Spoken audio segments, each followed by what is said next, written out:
The Honorable Minister of Information,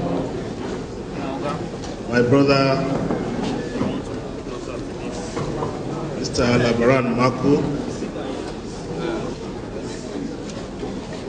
thank you so much for your kind words. I'm glad that we are winning now, but we are also getting bolder and grayer.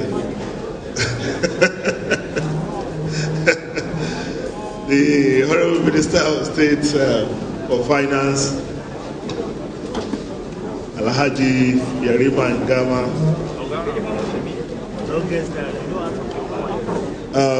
the Director General, National Sports Commission, the Permanent Secretary, Ministry of Finance, the Director, NIS, all the directors in the National Sports Commission, distinguished members of the sporting community and other stakeholders here present, gentlemen of the press, ladies and gentlemen. As you see, we don't have a lot of time, so I'm going to quickly rush through the presentation that we have with emphasis on what we have achieved in 2012 and what we intend to achieve. 2012 has a mandate to establish efficient institution for sports development and participation in Nigeria, and to develop the sports sector to a world-class institution and provide improvement the quality of life of Nigerians through sports. We have two major parastatal organizations, the Nigerian Football Federation and the Nigerian Institute for Sports. And the National Sports Commission has 12 zonal offices across the country through which we have tried to deliver our mandate. As you can see, there are three key performance indicators that we signed with His Excellency Mr. President last year. One of these performance indicators is that the National Sports Commission will be committed to improving the quality of life of Nigerians through sports. The second performance indicator is that the National Sports Commission will develop the sports sector to a world-class level. And the third indicator is that we shall provide regulation and policies for the administration of sports in Nigeria.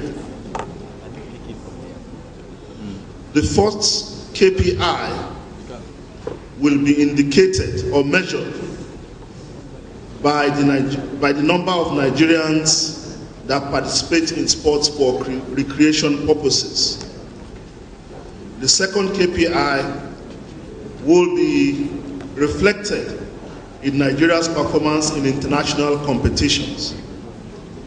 And the third KPI will be measured by the number of policy initiatives that we are able to implement for the administration of sports. I'm going to focus mainly on the achievements that were recorded in 2012-2013 session through our various sporting activities.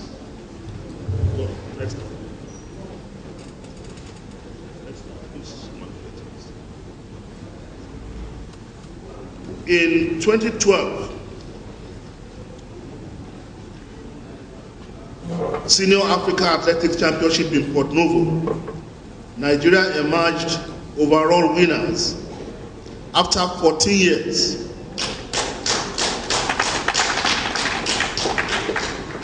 To win 10 gold medals, 6 silver, and 5 bronze. I need to explain this, even though many of us will only remember the football competitions in South Africa. Nigeria is also, we are not only the current African champions in football, we are also the current African champion in athletics. That is the meaning of what I've just said. And in 2012, we emerged the winner after 14 years that we have not won. Many people like to remember the 2012 London Olympics as one of our worst performances ever in Olympics appearance. But it's not all negative, as we also recorded some positive dimensions to it, especially in the main Olympics also. Team Nigeria got to the 6 finals and 8 semi-finals of athletics events, with many of the athletes competing for the first time. And in the process, many of our athletes actually set new Commonwealth and African records, even though these were not enough to win us any medals in the main Olympics. But for us, we still regard it as an achievement and a progress for the athletics team. And it's also important for us to note that in the same London Olympics, one of our female athletes ran a time of 10.92 in 100 meters. And that's the first time ever that a Nigerian female athlete will be finishing 100 meters in a time of 10.92 seconds. So that's still an achievement for us. And I must say that the time that delivered the silver medal, this is better than the time that we delivered us the silver medal in Beijing Olympics was not as good as 10.92 that did not even win us any medal in London. So what it means is that while we are making progress, other countries are also making progress in relative terms. So that is quite significant for us to notice. In London 2012 as well, we for the first time enrolled our female athletes for boxing. And the lady that represented Nigeria in the boxing event of the London Olympics, being the first female Nigerian ever to compete in the boxing event, defeated the world number 2 and lost narrowly to the world number 1 in the quarterfinals of the London 2012 Olympics. Another positive that we achieved in 2012 Olympics is also that our male basketball team, for the first time, qualified and played and competed at the Olympics level. It was also the first time that our male basketball team will be competing at the Olympics. It was also the first time that Nigeria competed in the canoeing event when Jonathan Akiemi decided to compete for Nigeria rather than the country of his birth, which is United Kingdom. So for us, it's also an achievement and indication of what we will achieve through our athletes in the diaspora. Now, the London 2012 Paralympics, we've said so much about the disappointment of not winning medals in the Olympics, but the London 2012 Paralympics relatively made up for the disappointment of the London 2012 Olympics, when we posted our second best performance ever in the history of Paralympics games in Nigeria, by winning 6 gold medals, 5 silver, and 1 bronze, and set several world records in the process. In 2012, we also convened the 18th National Sports Festival in Lagos. And in 2012 Lagos Eco Festival, we recorded the highest number of participants ever in the history of the National Sports Festival, with 11,045 athletes competing for the 36 states and the FCT. In 2012, Nigeria also won a gold and silver medal at the 2012 World Chess Olympiad in Turkey, therefore making us the current world champion in chess Olympiad by winning that competition in 2012. Nigeria is also the third winning bronze at the 2012 Senior African Wrestling Championship in Morocco, and we are the current African champion in weightlifting by winning the African Weightlifting Championship in Kenya in 2012.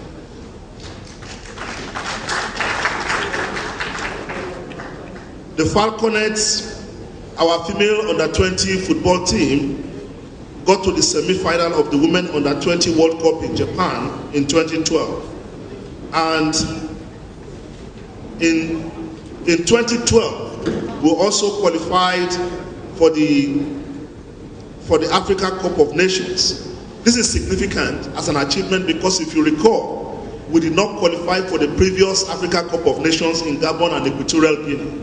So the mere fact of qualifying for the AFCON in South Africa was an achievement for the National Sports Commission. And of course, the height of it was that we ended up to win the competition, thereby emerging the champions of African football after 19 years of not winning the competition. The last time we won the Africa Cup of Nations was 1994 until 2013 when we emerged champion in South Africa. We didn't just win the African Cup of Nations in South Africa in 2013, we also made history as the only country to have gone through the competition without recording any loss in the competition. Also in 2013, our Golden Eaglets and Flying Eaglets qualified for the World Cup and ended up second and third respectively in the 8th grade competition in Algeria and Morocco respectively.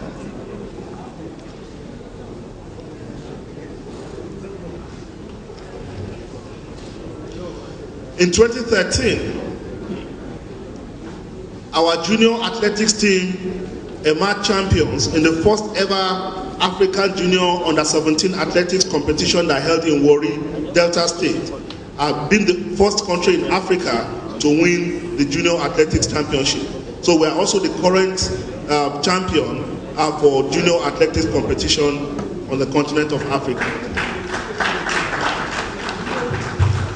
Ladies and gentlemen, I've just run down the number of key achievements indicated by performance and championship success for the 2012-2013 session. But I will now move on to discuss the basic policy framework that have driven what we have done in the current year under review. You recall that after London 2012, His Excellency Mr. President invited a presidential retreat to discuss what went wrong.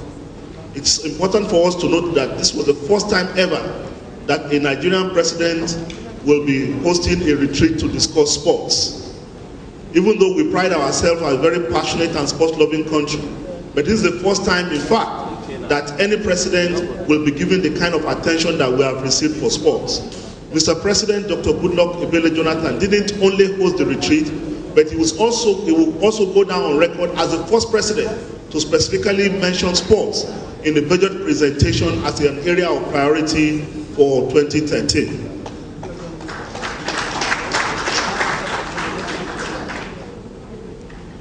After the retreat, one of the key areas that was determined as the conclusion for the retreat was that number one, we have to improve on management and administration of sports, because management and administration was identified as one of the major challenges that's impeding against sports development in Nigeria. The second one was funding and financing.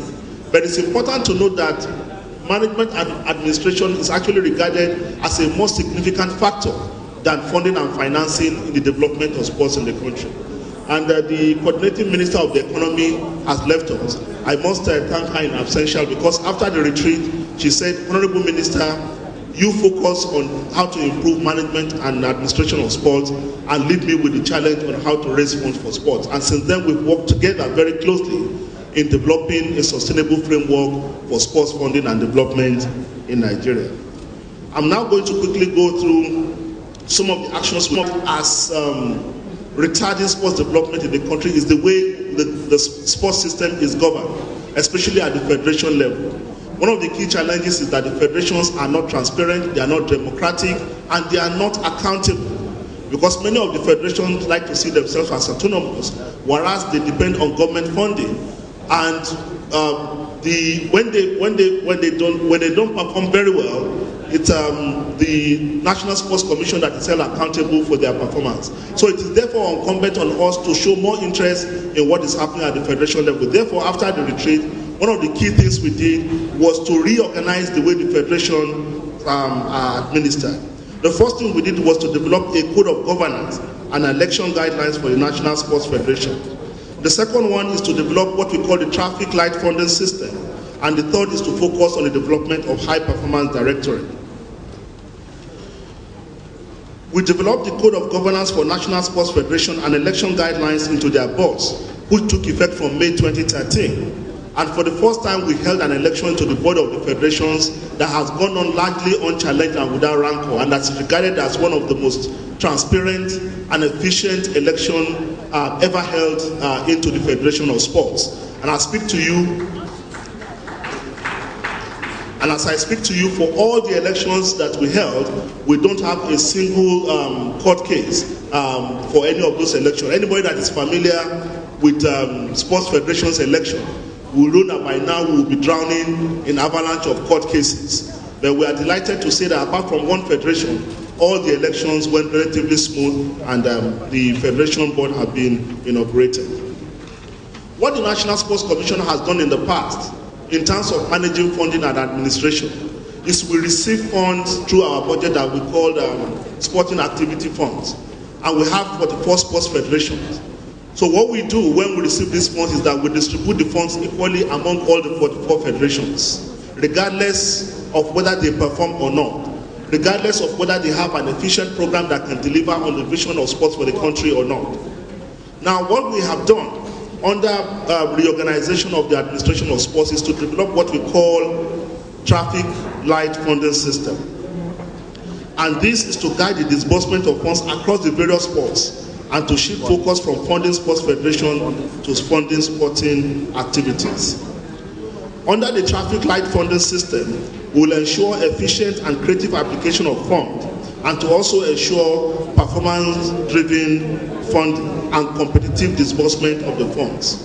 What we have at the moment is a three-tier funding system, one of which we call the Red Fund. The Red Funds are dedicated to promoting sporting activities at the grassroots level and to stimulate mass participation in sports, especially among school-age children through facilitating of sports clubs. This fund that I've mentioned, the Red Fund, is dedicated to school children. So a particular school that has a particular fund, sports clubs, can apply to the National Sports Commission to use these funds. So instead of giving money to federations to fund federation management, we are now funding sporting activities directly among school-age children. So, and that is what the Red Fund is dedicated to. The second one is the Amber Fund. One of the key conclusions of the retreat is that Nigeria should focus on sports that give us competitive advantage.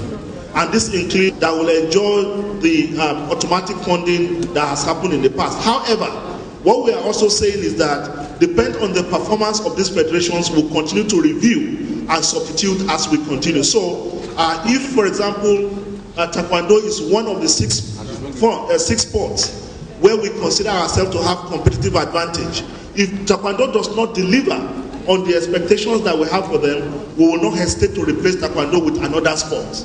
So it's on a revolving door basis that sports can come in and go out depending on their level of performance.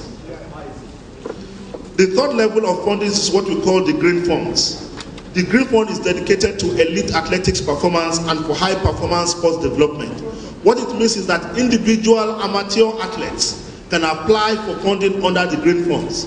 For example, when the governor of Edo State organized the Okpekpe race some weeks ago, we found two young ladies that competed with the Kenyans and the Ethiopians in long distance race. For us, this is a discovery, because even though we know that there is possibility for us to compete at this level, we didn't know we have young athletes that can compete with these high flyers in international competition. One of our late girls came 7th in the competition.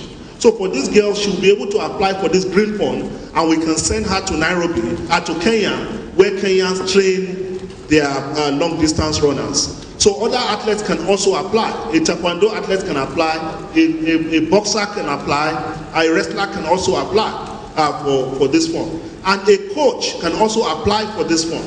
So this fund is dedicated to elite athletes' performance. This is some of the re-engineering that were brought into funding sports in the National Sports Commission to ensure that our funding system is not only performance-based, it's also result-oriented. And we can measure the output and outcome for any of the funding that we have done. One of the key things that we have also embarked upon since the retreat is the setting up of the High Performance Sports Directorate. It is important for us to note here that even though we expect Nigeria to win Olympic medals in international competitions like the Commonwealth Games and the Olympics, to win medals at the Olympics and the Commonwealth Games, Nigeria is still one of the few countries in the world that compete at that level that does not have a high performance center. Almost all countries that go to Olympics, which is the highest level of competing, can almost predict with precision before they go to the competition what their performance will be because of the kind of science that has gone into their preparation. But Nigeria, as I speak to you, does not even have one high performance center. But what we have done since the retreat is that we have set about working on establishing the first high performance center for the Federal Republic of Nigeria. His Excellency, Mr. President, has approved it. We are working on it, and I can assure you here that by August 2013, we will deliver Nigeria's first high performance center.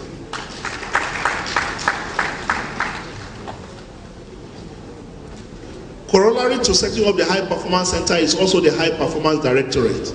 If we have reviewed the performance of countries that did very well in the last Olympics especially, and have consistently done well in international competition, whether it's Team Great Britain or the United States of America or Canada or any other countries that have done very well, or Germany, what we have seen is that the kind of organization that is behind their preparation and administration of sport is completely absent in our country.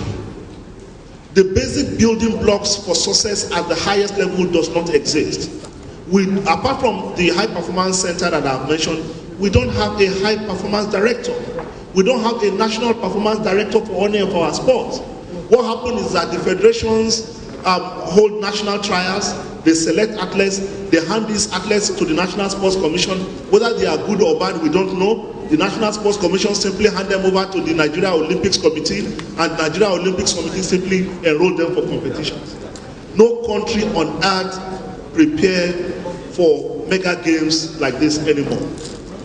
So one of the things we've done following the London Olympics is that we are now going to recruit a National Olympic Performance Director that will be responsible for our preparation for mega games, not only the Olympics but also the Commonwealth Games.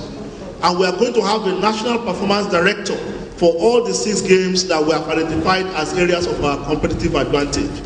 So if we have been going to Olympics and Commonwealth Games on autopilot, for the first time, we will go into these competitions with deliberate logic, with deliberate preparation behind what we are going to do, and we can confidently tell Nigerians what to expect and what not to expect.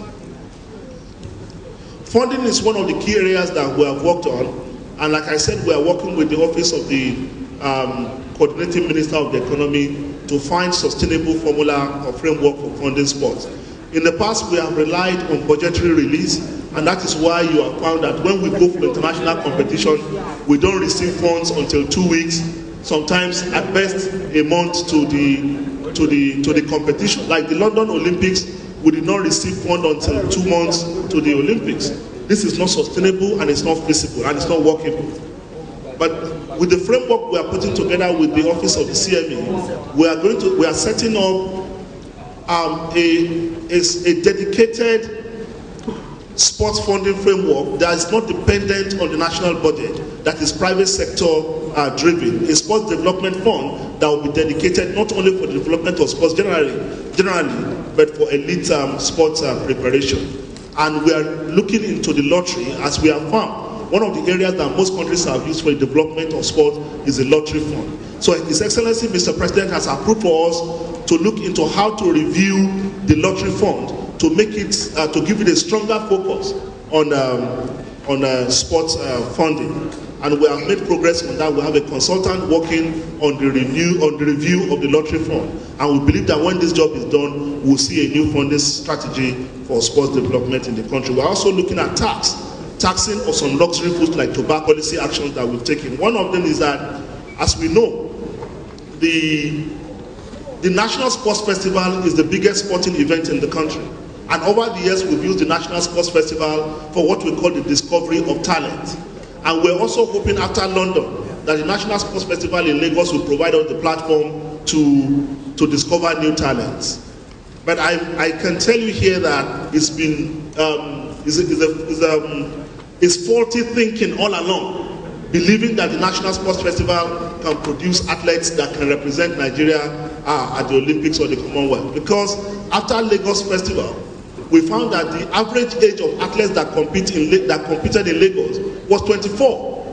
So if you are just discovering an athlete at 24, in an age where most athletes that represent their countries at the Olympics are between 17 and 19, then it's too late to begin to train an athlete at 24 to become, at 24, Usain Bolt has already done 2 Olympics. So if you have just been discovered at 24, when you should actually be thinking of retirement, I think it's too late. So our response to this is to declare the National Sports Festival as an open festival.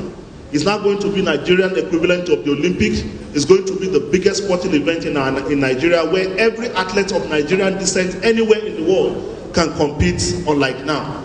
And in response to that, we are setting up the National Under-17 Games. The first National Under-17 Games will take place this year, and the National Under-17 Games will now provide a platform for discovering new talents that can be enrolled in the Elite Athletes program. Like I said, I'm now being told that I have 10 minutes. I'm the one now, Honorable Minister. Huh? So I have 5 minutes. So you can see that not all animals are not equal in the jungle. Even though I'm the one who paid for my airtime, now they are telling me I have 5 minutes.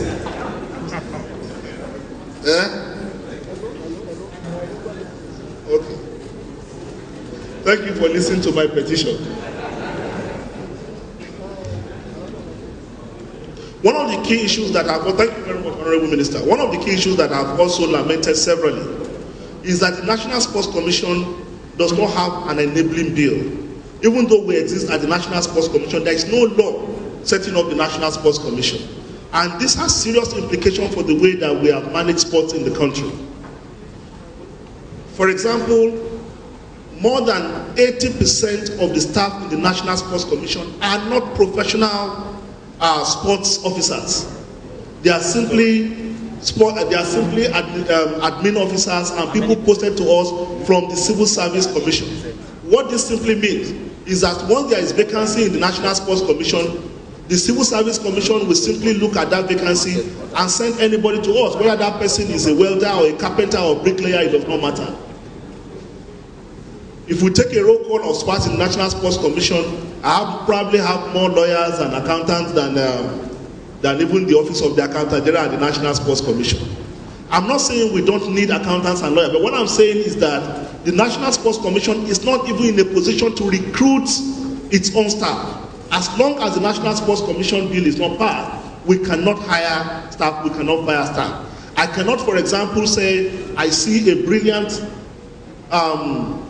school coach that has done a lot of work in grassroots, and I want to hire that person to work in my grassroots department and help develop school sports. I cannot. It's only the Civil Service Commission that can do that. But if we are able to pass the National Sports Commission bill, this will become a thing of the past. And I'm glad to say here that the National Sports Commission bill is already in the second reading at the National Assembly, and hopefully we are confident that at the end of this year we'll be able to pass this bill. And I must thank the National Assembly for this. One of the areas that has also received our greater attention in the current year under review is our commitment to grassroots development. While we have stated clearly that we cannot hope to develop sports unless we go back to the grassroots, and everybody has lamented severally that the collapse of school sports is one of the major problems of sports development in Nigeria, and we have agreed. But one thing that we have also realized is that what used to happen in the past as school sports was taking place within the context of boarding system. And with most of our schools now not operating boarding system, it therefore challenges us to come up with a more creative way to bring sports back into schools, while not relying on the way that it was done in the past. One of the first initiatives that we took was to review the board of the Nigeria Academical Sports Committee, what we call NASCOM. The Nigeria Academical Board Committee became therefore the umbrella organization for all splinter groups that were working on school sports and sports development at the grassroots. These include the National School Sports Federation, the Youth Sports Federation of Nigeria, and of course the Federal Ministry of Education. And the Nigeria Academical Sports Committee, we gave the mandate to revive school sports among other things at the grassroots. And one of the key initiatives that was introduced by the Nigeria Academical Sports Committee in the current year is Rhythm and Play. As you all know, Mr. President, His Excellency Dr. Goodluck Ebele Jonathan launched Rhythm and Play last Thursday at the Velodrome of the National Sports Commission. Rhythm and Play is the biggest sports mobilization campaign for young people ever launched in this country. The objective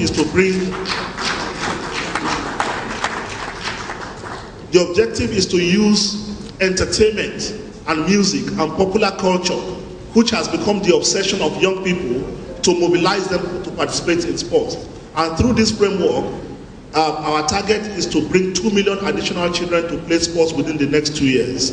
And Mr. President has charged us to deliver on this and is giving us all the support that we need. And we are confident that we are going to deliver on this mandate.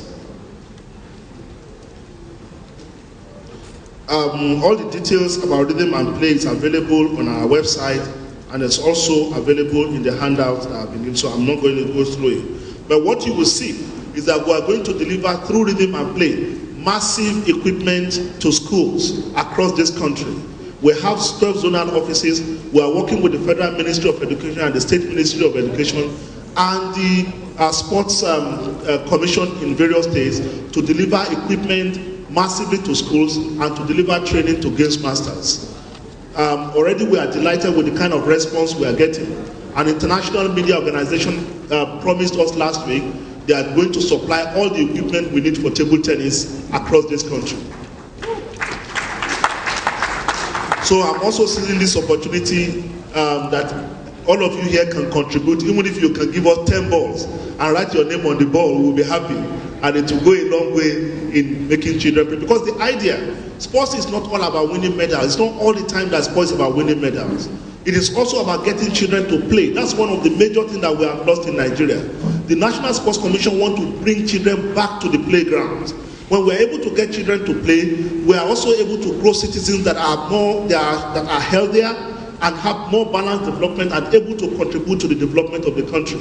And the healthier the generation of children that you have, it means the less money you also spend on health, because children will no longer fall sick. It means children will also do better in academics. So it's not all about medals. It's about getting children to go into the playground and play and take them away from the video games and computers and all that for a while. So we are calling on all of you to partner with us to deliver this to children across the nooks and crannies of Nigeria. These are all the details of the... So what we are saying is that under Rhythm and Play, we want to introduce a new culture of clubbing to our schools. Why young people like to club, we want to encourage them to club. And what I mean by this is that we encourage them to form Rhythm and Play clubs in their respective schools. So we are going to have Rhythm and Play table tennis club, Rhythm and Play basketball club, Rhythm and Play taekwondo club, and we're going to deliver training and encourage inter-school and inter-house competition. I will not end this presentation without talking specifically about that passion that's almost an obsession for all Nigeria, and that is football. I have said some things earlier about football, but I'm going to emphasize that since 2012, at the time that the first major challenge that we faced in 2012 was how to resolve the various court cases that was standing in the way of our performance, especially in football. You will recall that we did not qualify for the last African Cup of Nations in Gabon and Equatorial Guinea. We did not qualify for the World Cup in Germany, and we crashed out of the South Africa World Cup in the first round. What we find is that some of these failures were not caused by our inability to play football, but because of all the political issues and infighting in the football environment. At the time that I became Minister of Sports, there were 25 court cases against the Nigerian Football Federation alone. So it's obvious that the immediate challenge was for us to resolve this. And I can tell you that by the grace of God, today we have resolved all the court cases and we can see the result. And I'm also able to tell you that since we have resolved those cases, the Super Eagles of Nigeria has not lost a single game up till today. Whether it's friendly, international competition, or we have not lost a single football. So that's to tell you that most of the time when we are failing, it's not always because of what is happening on the field, but because of all those issues that are happening around. And I can say largely that even our victory in South Africa can be attributed largely to the ability of everyone involved in sports administration to hold the house in order and keep everyone working on the same page. I would like to round off by talking about the Nigerian Premier League. What happened, our victory in South Africa brings in sharp focus what the Nigerian League can contribute to the national team.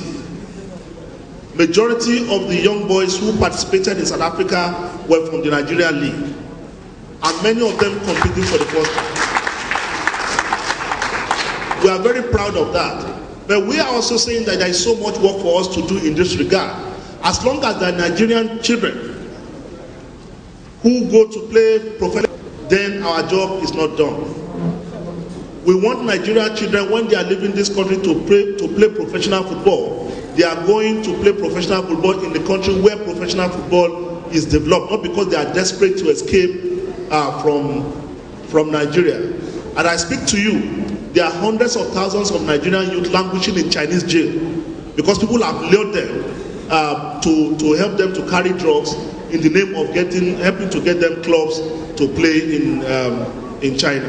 We need to use our efforts to reverse this trend, and that informs the work we have been doing in the reform of the Nigerian League.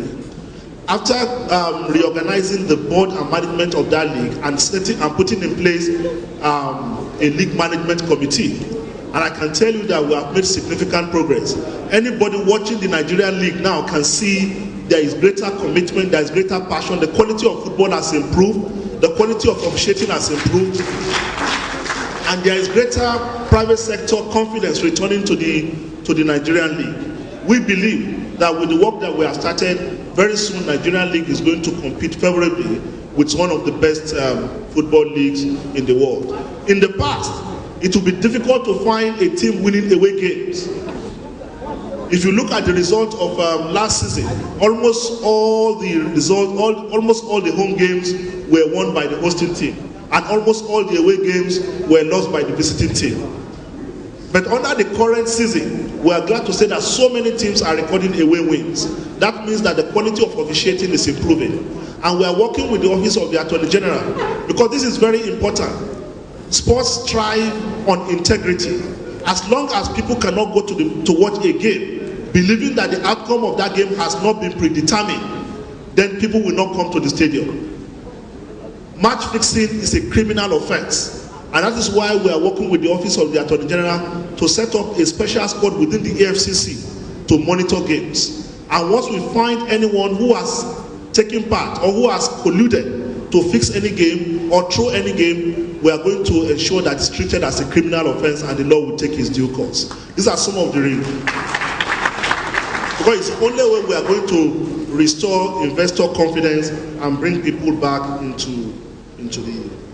So, the Honorable Ministers, distinguished ladies and gentlemen, like I said, there is so much to talk about, but we don't have enough time, and I must thank you for the graciousness of giving me this injury time, you know, to say some of the things I have to say. I hope I will have opportunity to also talk about some other things during this question and answer session. Thank you very much, and God bless you.